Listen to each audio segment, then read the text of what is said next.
My parents ignored my brother's toxic bullying for years. I cut them off and refused to save him after he was arrested. Growing up, my family dynamic was complicated, to put it lightly. I always felt like the invisible kid, like I was just an extra piece in a puzzle that was already complete without me. My older brother Blake was the main character in our family, and I was just the side note. Blake has ADHD, and while I understand now that it can make things difficult, it felt like my entire childhood revolved around accommodating him.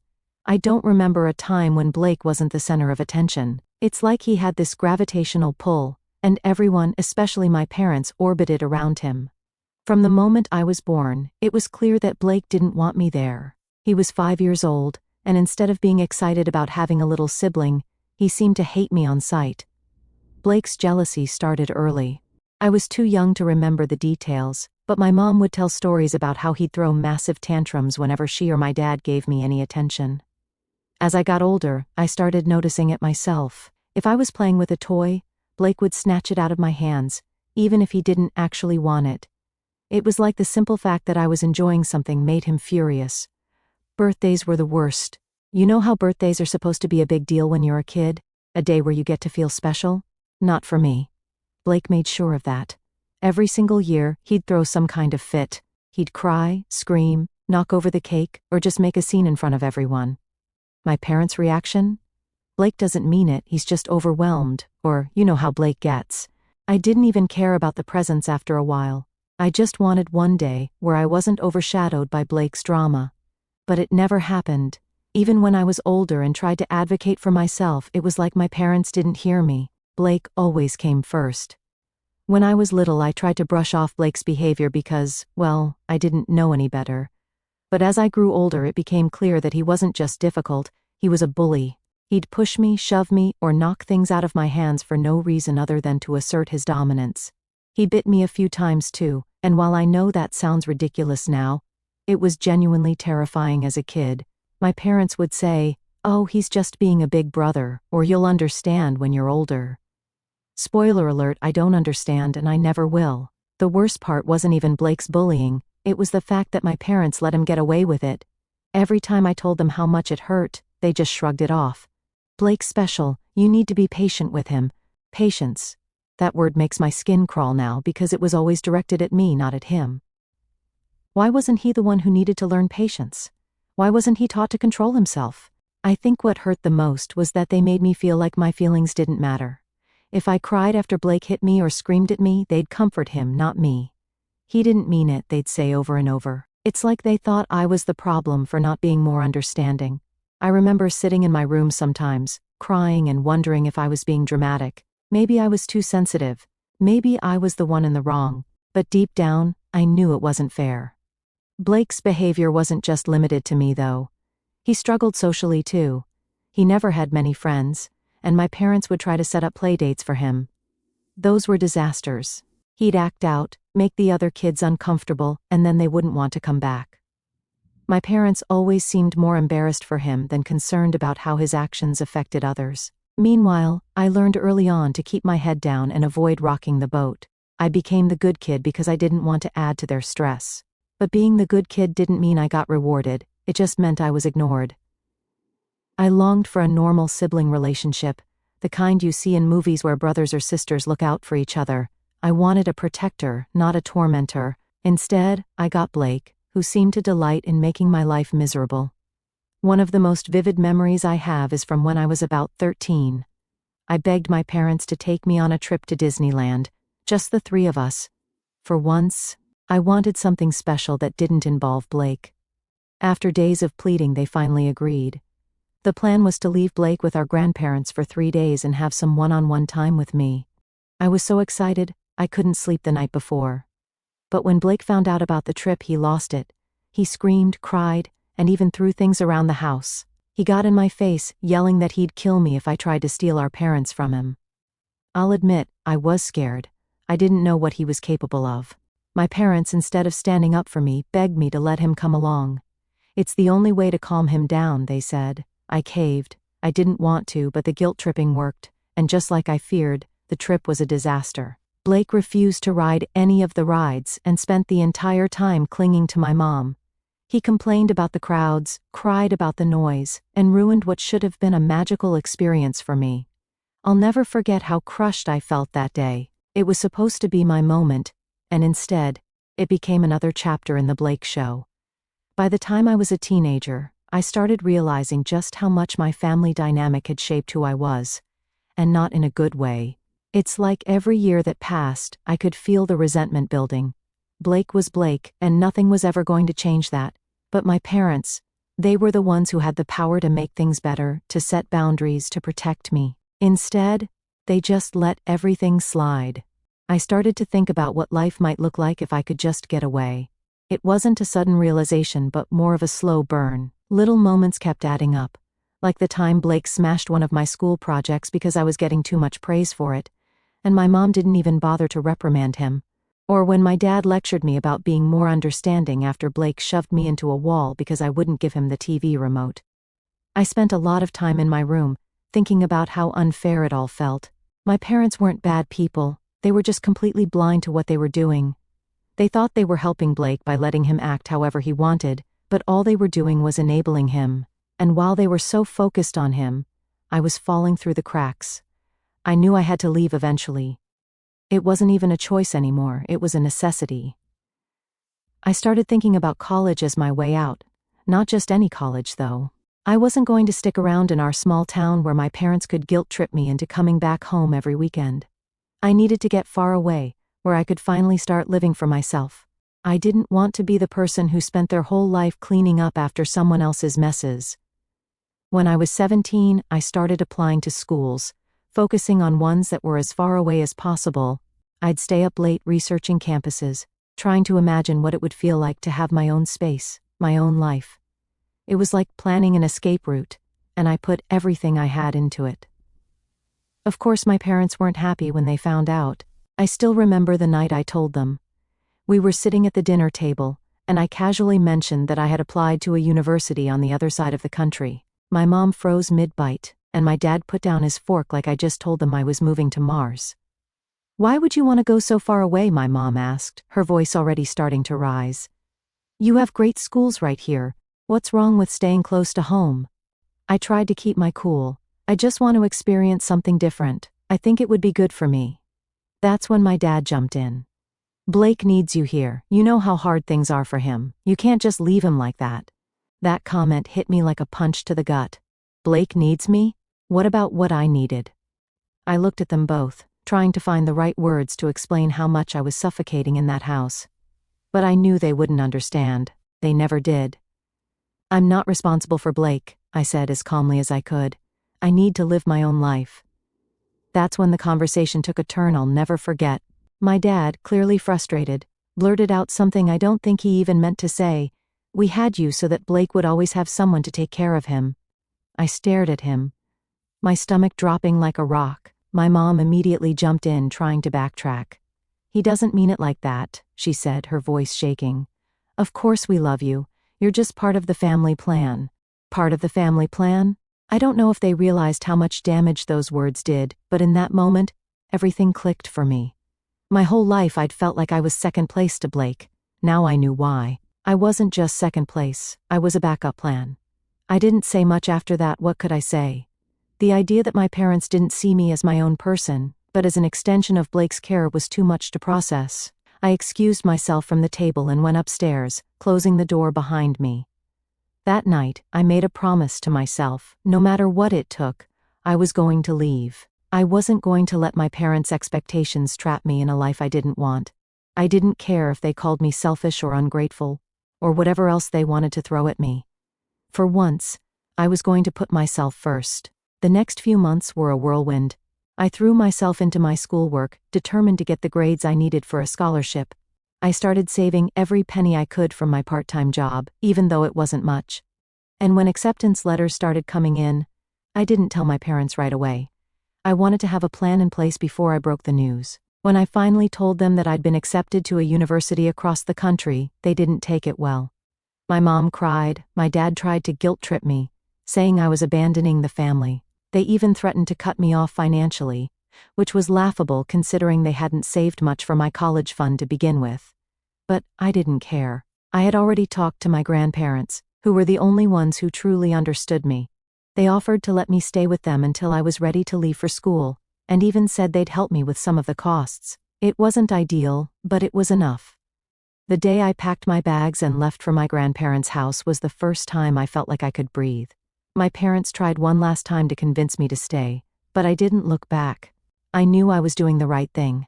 That summer, I worked harder than I ever had before, saving up as much money as I could, and preparing for the next chapter of my life. I was scared, sure, but I was also excited. For the first time, I felt like I had a future that was truly mine.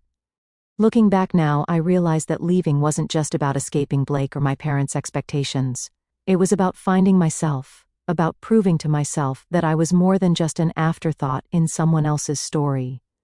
And even though the road ahead was going to be tough, I knew I was ready for it. When I finally left for college, it felt like stepping into another world. For the first time, I could breathe without constantly looking over my shoulder for Blake, or worrying about what my parents wanted. I won't lie and say it was easy. Those first few months were tough.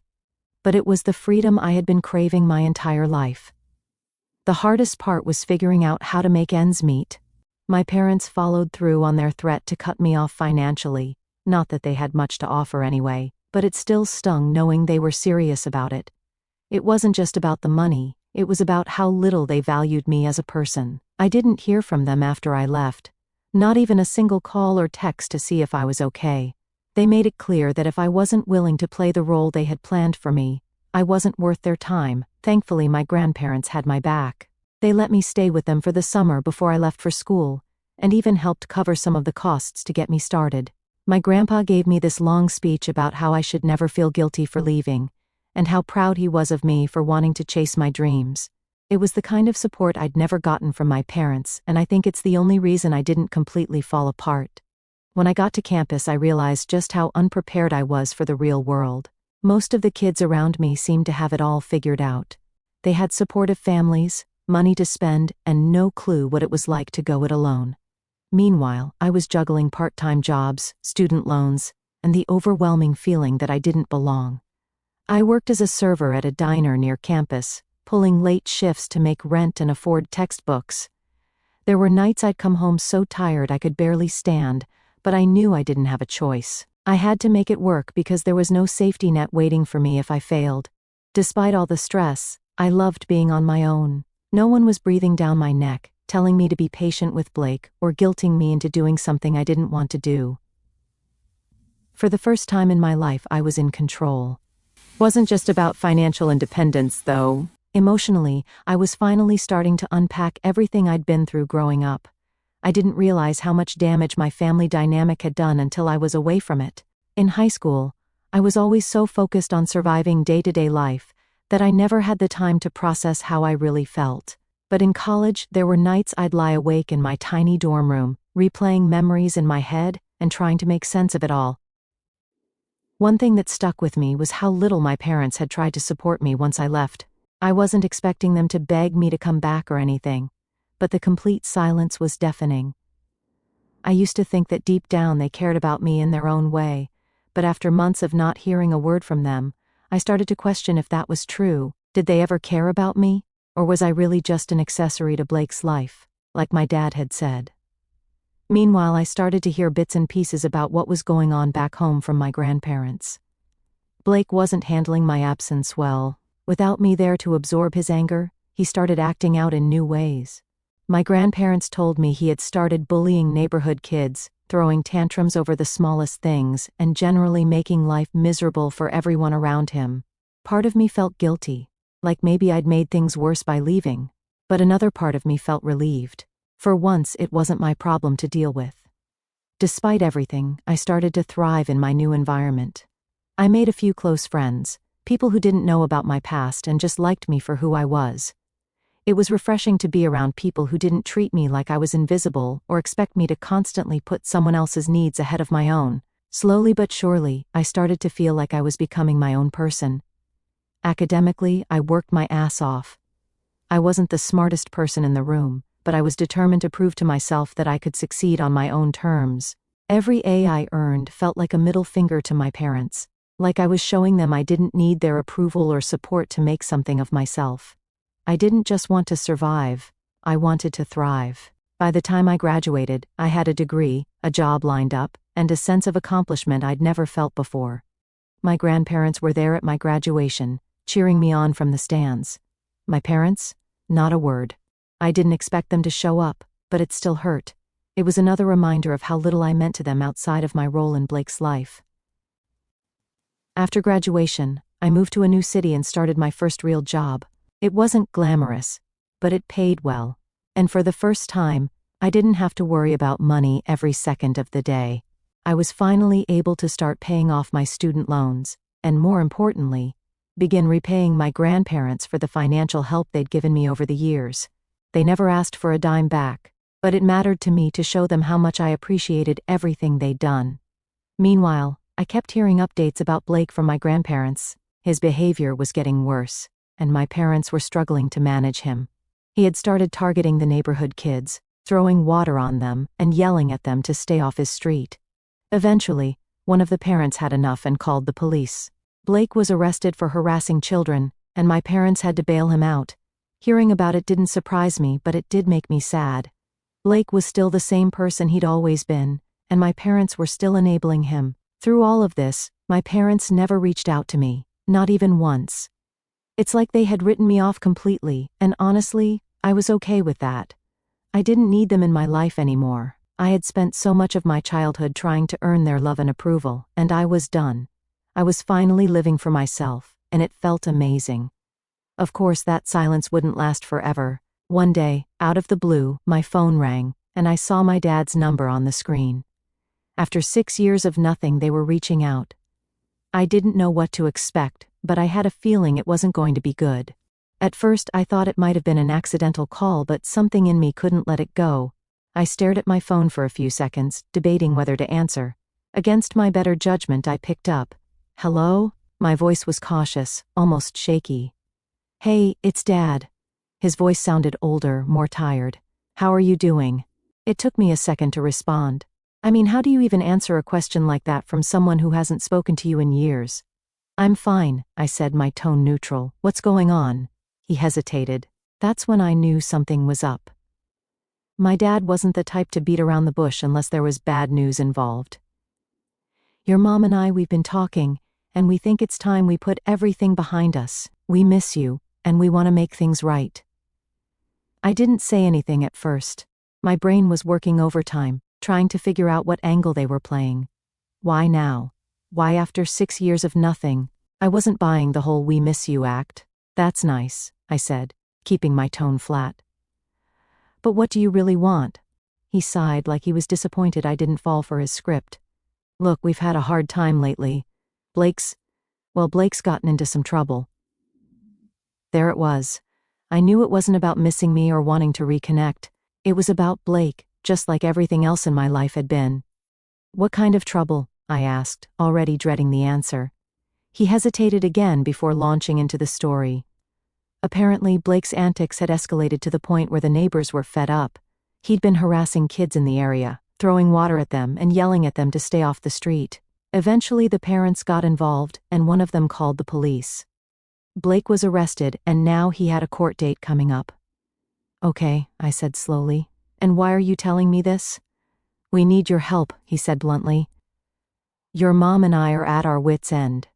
We're trying to get Blake into therapy, but we're struggling with the costs. And with this legal case hanging over his head, we're going to need a lawyer. We thought, well, you're doing well now, aren't you? Maybe you could pitch in." I couldn't believe what I was hearing. 6 years of silence, and now they were asking me for money. Not even for themselves, but for Blake, the same person who made my childhood a living hell. "Are you serious?" I asked, my voice shaking with anger. "Come on," he said. "You know how hard it's been for us trying to take care of him. You're his sister. Don't you think it's time to step up and help the family?" I snapped. All the anger, all the resentment I'd bottled up for years came flooding out. "Help the family? You mean the same family that abandoned me the second I decided to live my own life? The same family that let Blake torment me for years without lifting a finger? Are you actually asking me to help the person who made my life miserable?"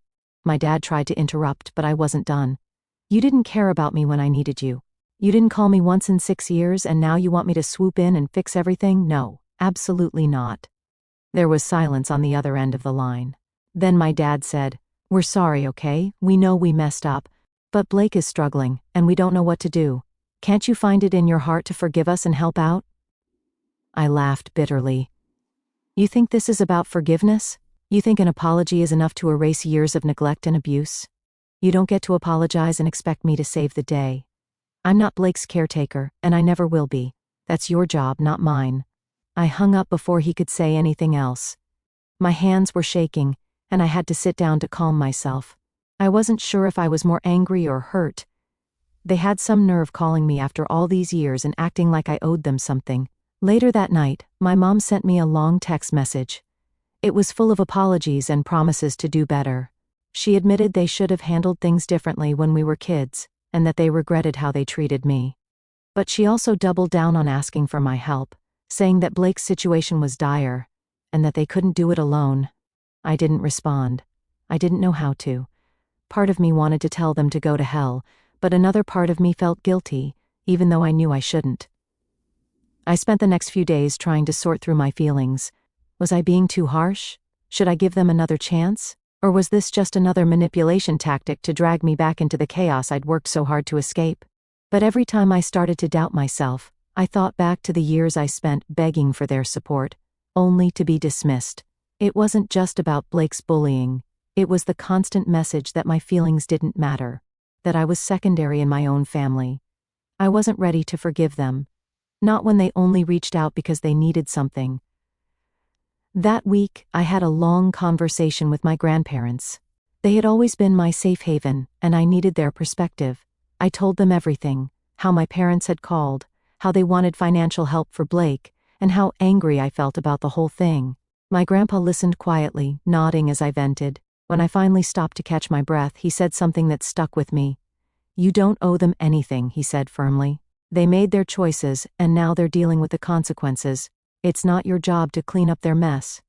Hearing that from him was like a weight lifting off my chest. For years, I had carried this unspoken expectation that I was somehow responsible for my family's happiness.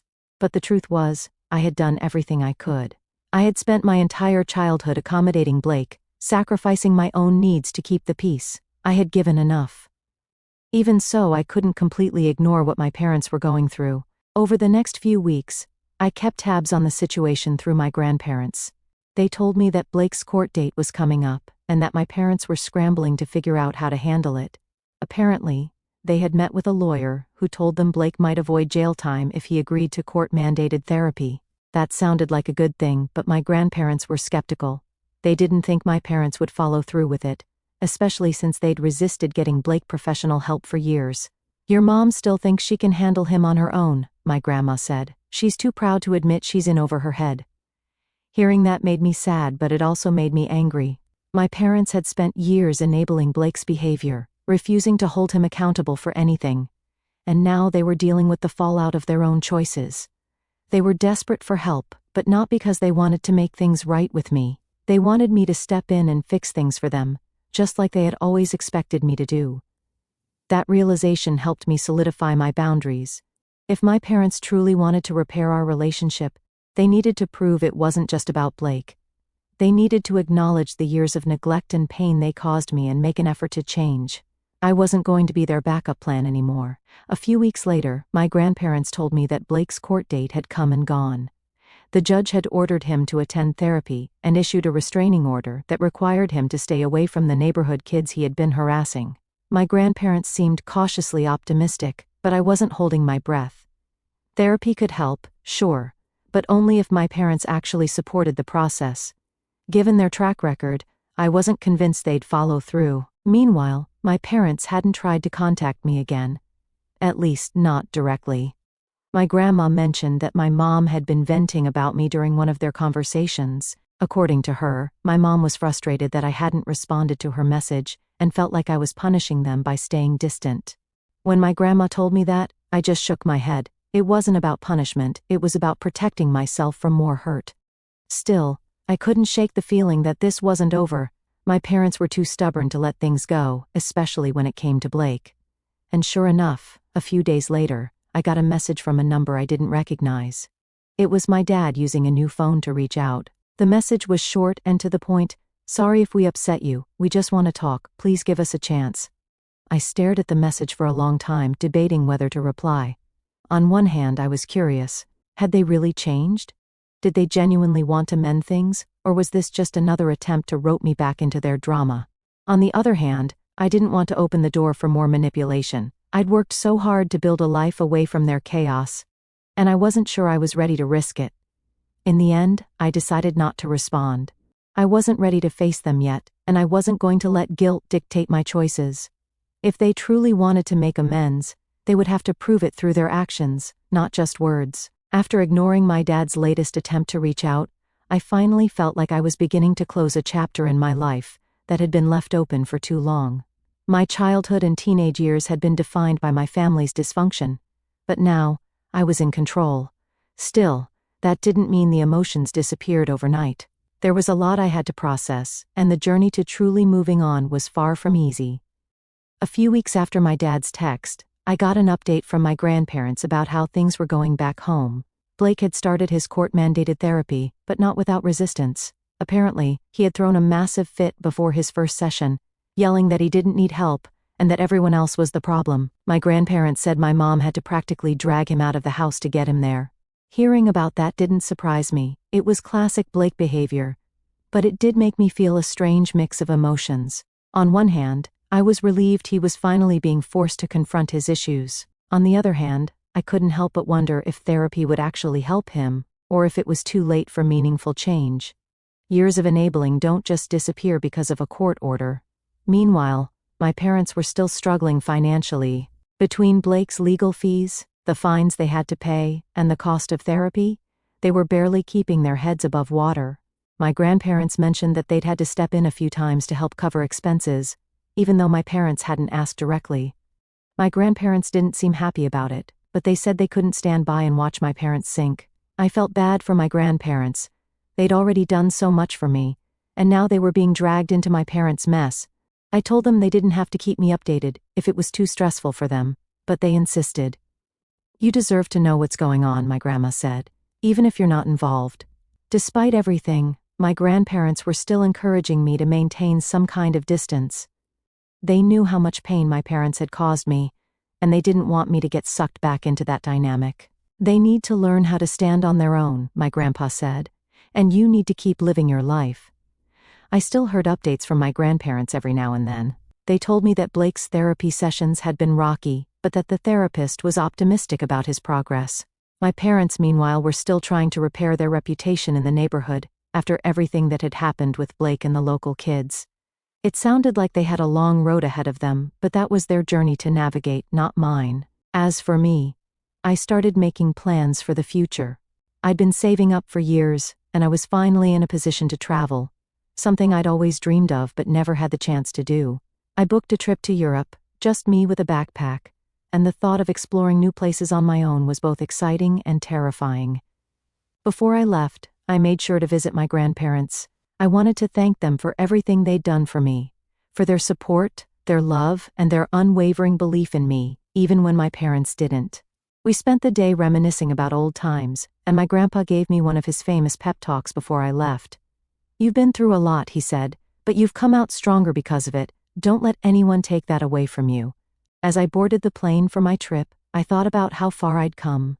My parents might never fully understand the pain they caused me, and Blake might never change. But that was okay. I wasn't living for them anymore. I was living for myself, and for the first time in my life, that was enough.